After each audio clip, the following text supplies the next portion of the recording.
কেউ আমাকে অল্প সাহায্য কর। ওরে আমার হালকে কে মেরেছে রে? আমার হালকে বাঁচাতেই হবে, জলদি যাই, সাধু বাবাকে ডেকে আনি। হাল, তুই এখানে বসে থাক, আমি এখনই যাচ্ছি সাধু বাবার কাছে।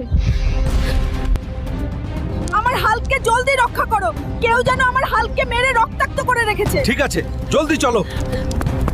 একবার আমি এসে গেছি, আর কোনো চিন্তা নাই, এখনই ঠিক করে দিচ্ছি। যা যা, এবার তোকে কে মারছিল তাকে একদম খতম করে দিয়ে আস। আজকে তোদের বাঁচন নাই রে দানব, আমি যাচ্ছি তোদেরকে খতম করতে, রেডি থাকিস। তোদের একটা একটা করে লেজ কেটে এবার হাতে ধরিয়ে দিব রে পাগলা।